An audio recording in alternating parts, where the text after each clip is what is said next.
Hello guys, welcome back. I hope everyone is doing great. I'm so excited for today's video. I am finally showcasing my vintage fragrance collection. I've been meaning to get all of my vintage bottles in one place, create a list, and talk about them quickly. For those of you who are familiar with my channel, my videos, what I like, what I don't like, while I absolutely enjoy getting my nose on new fragrances, I definitely have an appreciation for vintage fragrances. I am fascinated by the history of some of these fragrances that were created back in the 20s and even earlier. And I definitely have an appreciation for some of the ingredients that were used, that have been phased out, and that perfumers no longer can use. And I'm specifically fascinated by getting my nose on fragrances that have been reformulated, that have been around for a long time, like Shalimar or Samsara. I'm really fascinated by smelling and getting my nose on the original version that might have real oak moss or real Mysore sandalwood, and what the fragrance smells like in today's version. So I have 20 fragrances on this table. The table is a mess, but I think I have a concise way to go through the 20 fragrances, the different bottles. Some of the fragrances I have a few different bottles from different years.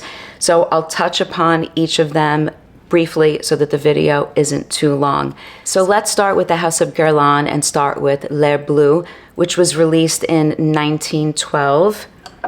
Jacques Guerlain. I have here the Eau de Cologne, which I think might be from the 80s, maybe the 70s. I'm actually not sure. And this bottle here is a 1998. It's the Eau de Toilette concentration.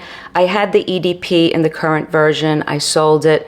My intention is to get an Eau de Parfum from the 90s or earlier if I can. This is an amazing fragrance for someone who likes heliotrope. I absolutely love heliotrope, and if you've ever read about the fragrance or heliotrope in fragrances, a lot of people mention how heliotrope has a sort of Play-Doh sort of consistency, and it's just a powdery balm to my nose. Heliotrope is a little almondy. There's tonka in here. There's green anise. It's just a beautiful fragrance. I think either you like a fragrance like this or you don't. It's definitely delicate, it's powdery, it's floral, it's sweet, and the consistency is sort of marshmallowy or maybe Play-Doh-like. I really love Bleue and am interested in looking for some other vintage bottles of this one. So the next one is Mitsouko, 1919. One of the best Chypre fragrances ever made, the Chypre fragrance. So I have here the Eau de Toilette. Now this came in what they call the zigzag box, and the zigzag box they started using, I think from 1963 to somewhere in the mid-1980s. There is no barcode, there is no EMB number on this. So if one of the Guerlain fragrances comes in the zigzag box, it tells you something about its age.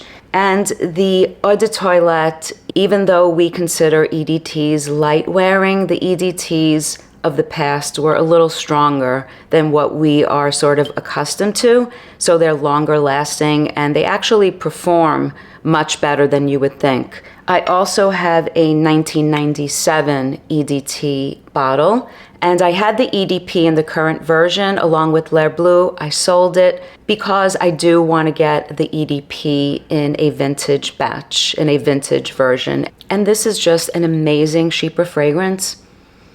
I don't reach for these that much. I should reach for them more. And I feel like these special bottles from the 70s, I feel like I want to save it, like I don't want to use it up. But that's the downfall with the vintage fragrance collection, at least for me. I feel like I'm always concerned with saving the juice, and the purpose is to enjoy. So maybe I'll make more of an effort to enjoy. But Mitsouko is the Chypre fragrance. It's what everyone thinks about when they think Chypre.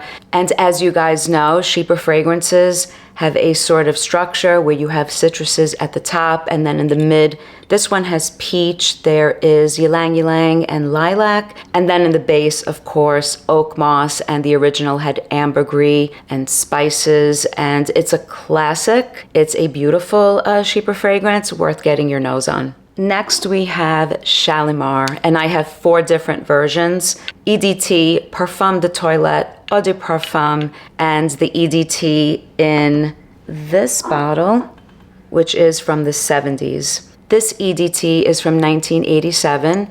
The Parfum de Toilette is from 1990. And then I have this one in this cage case, and this is a 1997 Eau de Parfum. They're all absolutely stunning. It's the amber, it's the vanilla, it has a beautiful bergamot note, and it's a powdery amber vanillic fragrance that was created by mistake by Jacques Guerlain when he basically put too much vanillin or vanilla in Jiki, and Shalimar was created. And what a perfume that he created by mistake.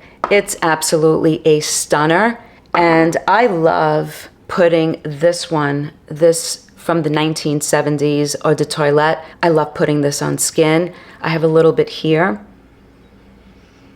So the original version was definitely a little bit animalic. There's a depth that's you just can't compare when you get your nose on the current version. Even though I still like Shalimar of today, there is definitely a depth and a texture to the vintage versions. It's just the truth. It's just how it is. And did I say when this was released? So this was released in 1925. So this goes all the way back to the days when animalics were placed in fragrances. And this is just beautiful. It's powdery, it's soft, it's not like the vanilla fragrances that have flooded the market in the last decade. It's just a beautiful one, as you guys know. And I have a decant, I don't have it here, I have a decant of the current version. I wanted to do a comparison, and I do think that the vintage versions have more depth and maybe a little more texture, actually. So that's Shalimar, the ultimate amber, the ultimate vanilla fragrance. So now let's go to the house of Chanel. This one needs no introduction. Chanel No. 5. Released in 1921, an abstract fragrance, super aldehydic floral fragrance that some would call very powdery, like a baby powder. This was Marilyn Monroe's fragrance, I believe, and it is just so enjoyable. This is an eau de cologne. I decant this into this spray bottle. It does not perform like an eau de cologne. It performs like an EDT at minimum. It's actually on my skin for quite a long time. If you could get your hands on an eau de cologne bottle, which I actually see a lot on sites like eBay, and this is huge. This is a huge bottle. It was just a great price. I went for it. I sprayed this. I went to Sephora to compare it to the current version of Chanel No. 5. There is no comparison. I'm not saying it smells bad. I'm not trying to be one of these people that's saying, go look for vintage, it's vintage or nothing. I'm just saying that, like Shalimar, if you compare No. 5 to what's on shelves now, there is a difference. This one has a depth that the current version does not have. Nonetheless, Chanel No. 5 is beautiful, even in its current version, but this is magnificent. So Chanel No. 5, the super aldehydic, almost baby powder floral fragrance from 1921. And then 1 year later, Chanel released No. 22. And while this one is sort of related to No. 5, it's aldehydic, it has a more prominent floral heart with tuberose, orange blossom, and rose. And I find this one quite spicy. So this one I think is from the 90s. It's a splash bottle. I like spray bottles, and I probably should have gone for one of those spray bottles in the black lacquer. This one is a scent memory for me. I had this back in the day, and I don't have it anymore. So I acquired this recently and it's a spicy one. It's spicier than Chanel No. 5, and you guys are probably all familiar with this one. It's really stunning. So No. 22 was released 1 year after No. 5. Then in 1924, Cuir de Russie was released. I featured this in a video where I compared it to my other current version of the EDT and the EDP. This is a stunning, stunning fragrance. I did purchase this without a box, but it was sealed, and it took me quite a while to get the seal off the top. It is a texture in a bottle. I'm amazed by what this fragrance smells like. I get a prominent vetiver note in here, and I feel like the balance between the birch and the florals are equal. I find the birch in the more current versions to be more prominent, and I feel like they wanted to make that a more prominent note in the fragrance, while here it's part of the composition, but it's not as prominent and as sharp. So this is super smooth. Super, super smooth. It's a vintage bottle, and I think it's beautiful. So Cuir de Russie from 1924. Then in 1925, they released Gardenia. I thought that Gardenia was a more recent release. I didn't realize that this was released in 1925. This is a semi-vintage bottle from the 90s. And this one, like Cuir de Russie, was created by Ernest Bois. And there are tons of florals in here. They're white, delicate florals with fruity touches and a little bit green as well. So that's my bottle of Gardenia, and it's an EDT. So the next one was released in 1926. This is my vintage bottle of Bois d'Azil, and it's absolutely beautiful. Another splash bottle. It's a sandalwood fragrance with florals, and they used Mysore sandalwood, which they can't use any longer. So you do get the uniqueness of that sandalwood, like in Samsara, in this vintage version. And Bois d'Azil was also created by Ernest Bois, and it's coined the first woody fragrance for women. This is a beautiful one, very smooth, floral, soft.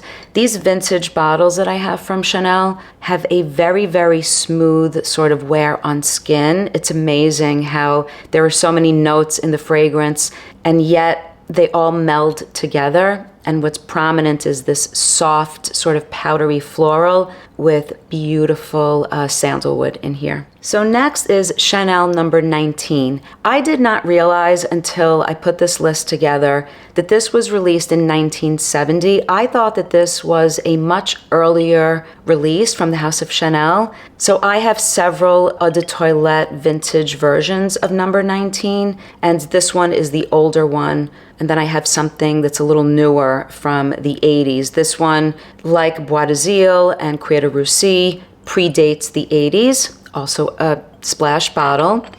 And this one was created to commemorate the birthday of Coco Chanel. The birthday was August 19th, and this was released, I believe, 1 year before she passed away. And it's a green fragrance. It's a fragrance that sort of focuses on galbanum. It's floral, it's powdery, it's clean, it's fresh, and it's beautiful. So Chanel number 19 from 1970. So the next one is a special one in my collection. This is Arpege from Lanvin. I actually owned the current version, what was current in the 90s, the round bottle. This one is an extrait, and this is from the 50s. And I actually wanted to show you guys the wrapping. So this wrapping indicates that it's from the 50s. And after I opened this, I thought, should I have saved the bottle in the box, sealed? But then what's the purpose of getting my nose on something special like this? This is a beautiful, beautiful fragrance. I think along with Cuir de Russie, they're the top two in this list. It's a very, very smooth floral fragrance. I get the vetiver in here. I think the way they used, I'm not an expert, but I'm just sort of gathering that the way they used vetiver in some of these vintage fragrances is absolutely stunning. And It provides almost a texture. The florals are powdery, they're soft. This fragrance almost feels leathery. It's very balsamic and resinous. The florals are not strong, super unisex, stunning, stunning fragrance. And this one, I think, is the oldest bottle that I have in this vintage collection. And like I said, it's from the 50s. The presentation is adorable. There are papers in here that I sort of keep with the bottle. And it's a special one. I do want to enjoy this, and I do want to wear it on special occasions. So this is Arpege, the Extrait. So the next one is a Creed, and this one is Fantasia de Fleurs, and this one was released in 1862. Now my bottle is between 1976 and 1980, based on the clues of the box, such as barcode, EMB number, and all that great stuff.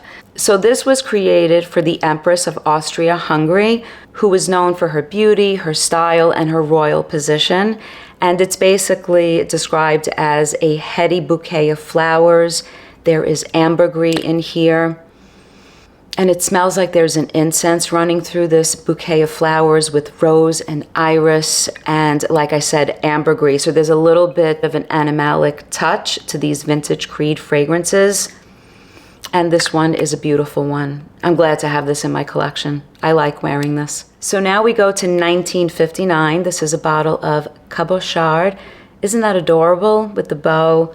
This is an amazing fragrance, but this does smell vintagey.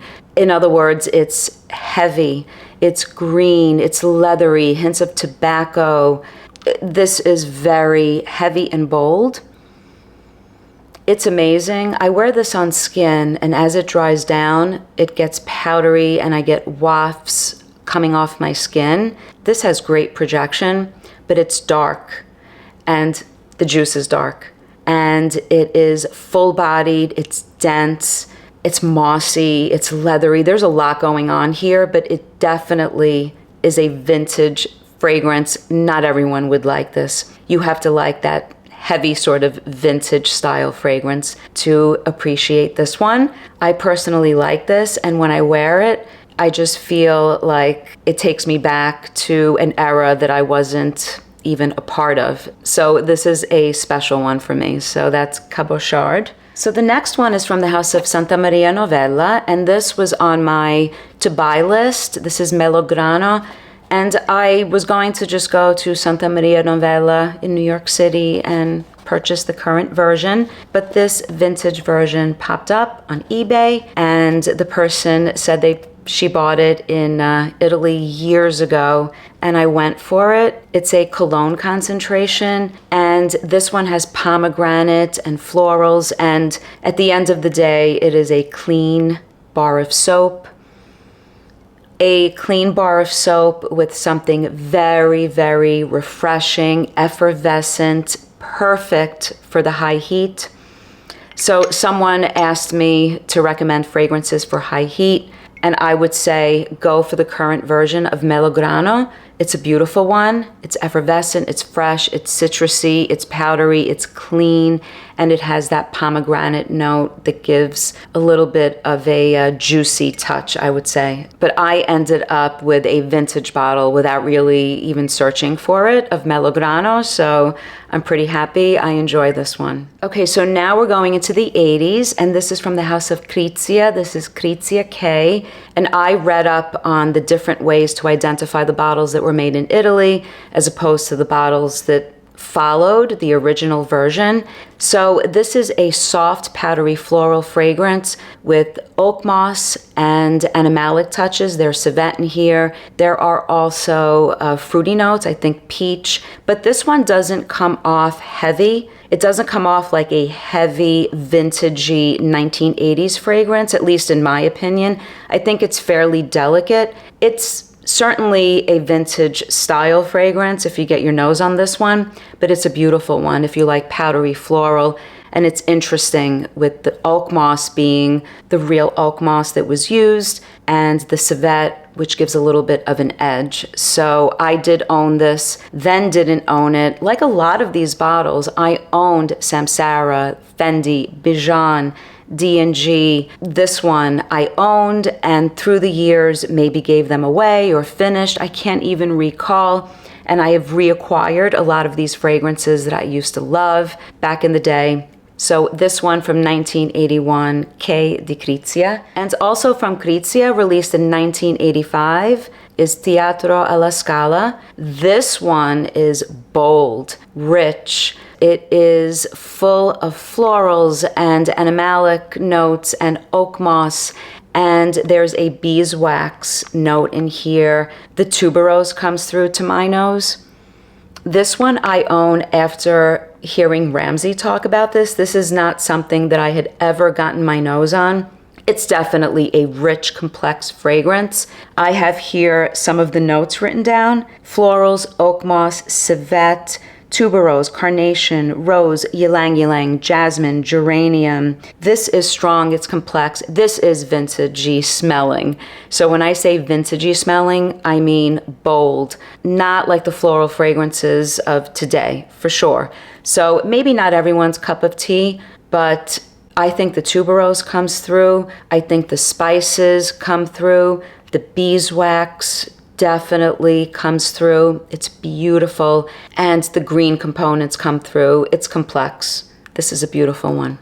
Teatro alla Scala. That one is about as bold as this one. Fendi, also released in 1985. I got myself a partial of this one.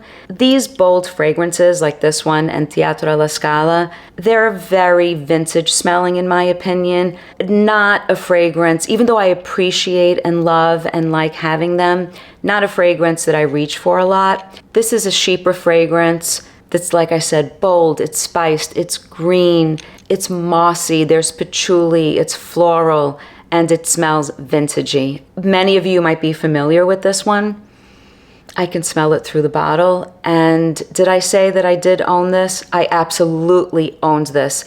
This one, like K de Krizia, I did some research on to determine, there's a batch code here, to determine which one was the original formulation from Italy, as opposed to some of the later versions, which were definitely different from what I read. So this is a vintage original Fendi.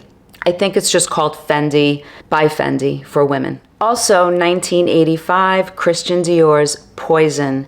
So this is a bottle of Esprit de Parfum, which was in between the Eau de Toilette and Eau de Parfum. They stopped doing that and then decided to go with the EDT, EDP distinction. This one, I purchased a partial and there is just a drop left. It leaked.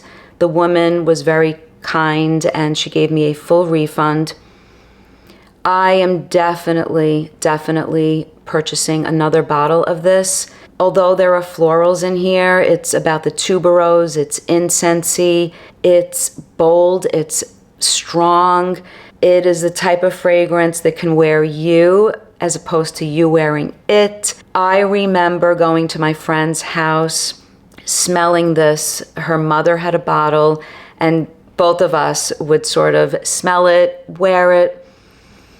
It brings back so many memories. It's a beautiful one. And this one had so many flankers. I heard Midnight Poison, which was discontinued, was absolutely stunning. So this is a vintage bottle and I'm gonna need to get a new one. The bottle itself is beautiful, beautiful bottle.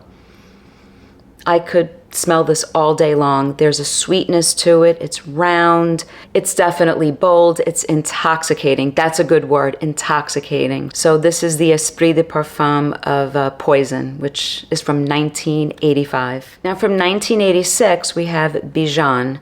And I also did research to purchase a bottle from the 1980s. Beautiful white floral with yellow florals as well, with honey. It's rich, it's lush, it's opulent. There is something sort of smooth, creamy, and clean about this. I get a clean aspect to this fragrance. This one I sprayed earlier on my hand.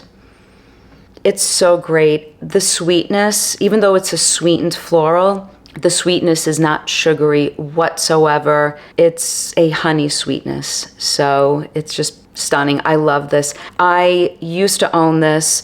I remember going to Manhattan to Saks or one of those big department stores and purchasing a bottle of this.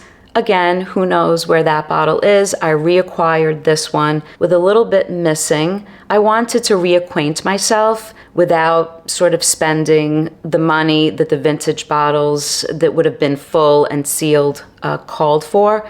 So I did my research. The information is on the bottle. It has to do with the distributor, the information about the distribution, which sort of distinguishes the different years. And like I said, this one is from the 80s. It's absolutely stunning. The color of the juice is an ambery, dark cinnamon color. The bottle is so interesting. It's a donut on top of another donut. So yeah, so this is one of the best ambery floral fragrances with honey, and it's so smooth and creamy. I like this one a lot. So this is Bijan 1986. Okay, 1989, we have Samsara by Guerlain. As you all know, floral, bold, Mysore sandalwood, high concentration oil of Mysore sandalwood in here. Like I said in that video where I compared this to Roja's Danger.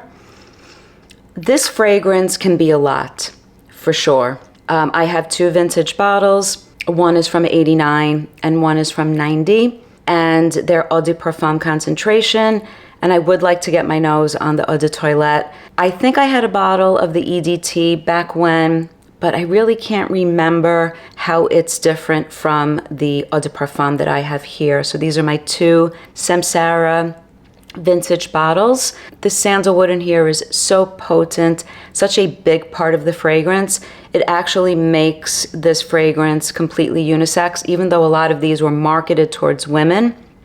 Totally unisex. And like I said, this could be a lot.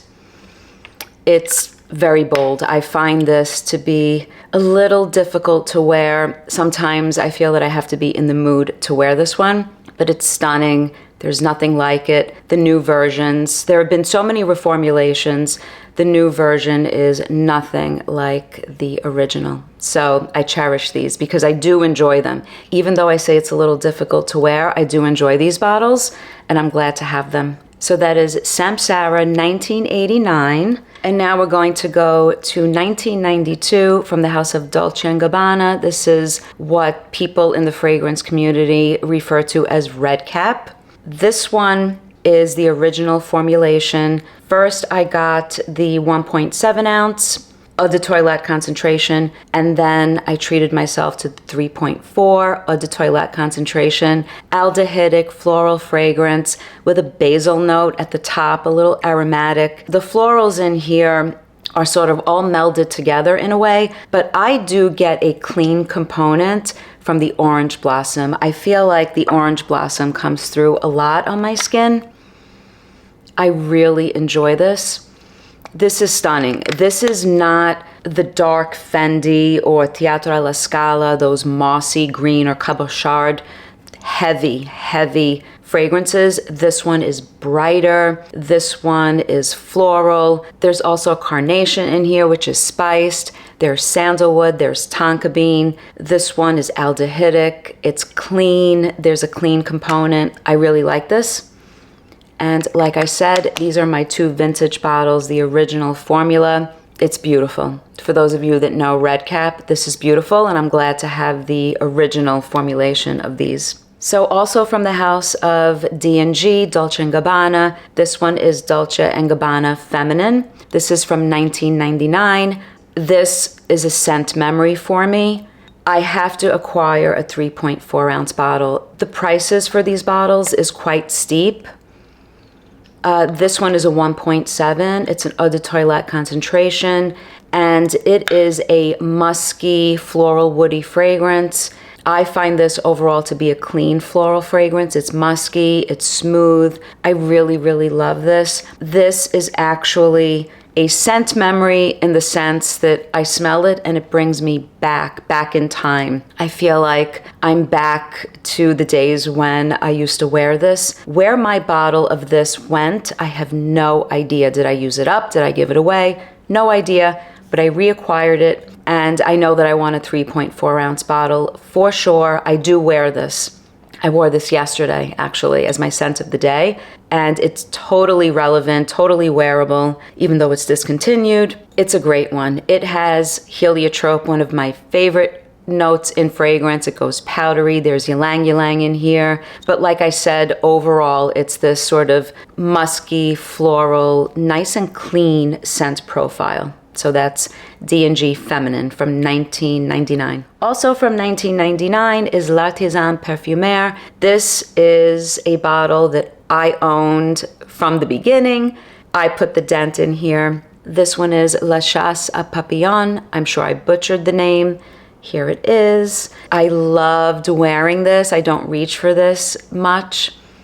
This is a floral fragrance with white flowers, yellow flowers. The tuberose comes through in here. It's really creamy. This one is an innocent woman. I think it's quite feminine. It's innocent. It's somewhat ethereal, and it's just very, very pretty. This, I think, pretty.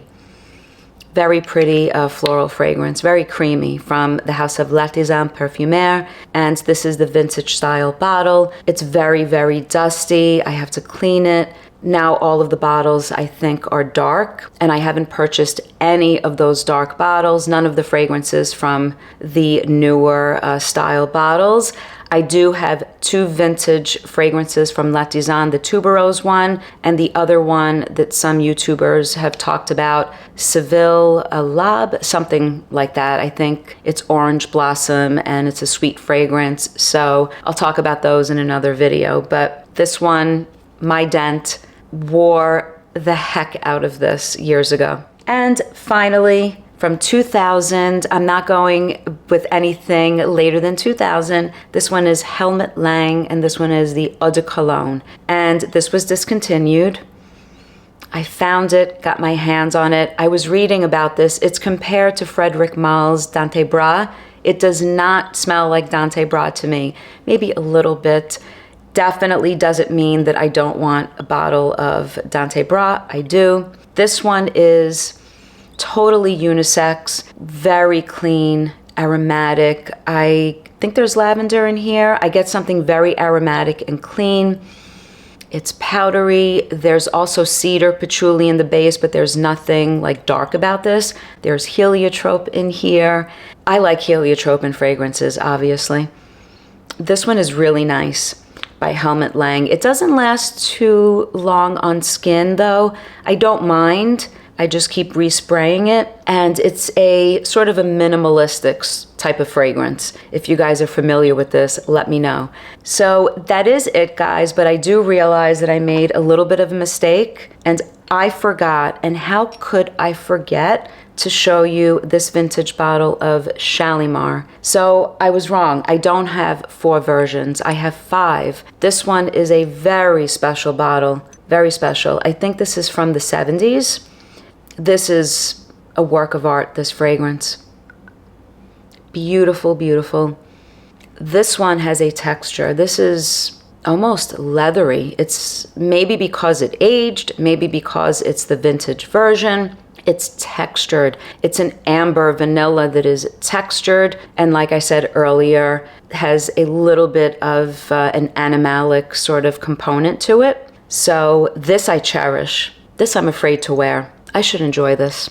So that's it, guys. These are my vintage bottles, vintage fragrances. I have a few more coming, such as Christian Dior Dune, such as the ones from L'Artisan Parfumeur that I just mentioned, such as Lulu by Cacharel. And I think Alien is something that I'm going to purchase next as well. It's a jasmine, but I'm searching for the original version of Alien because that one has been reformulated as well. So let me know in the comments if you guys are familiar with any of the vintage bottles that I spoke about today. Thank you so much for watching, your support, and your comments. Until next time, bye guys.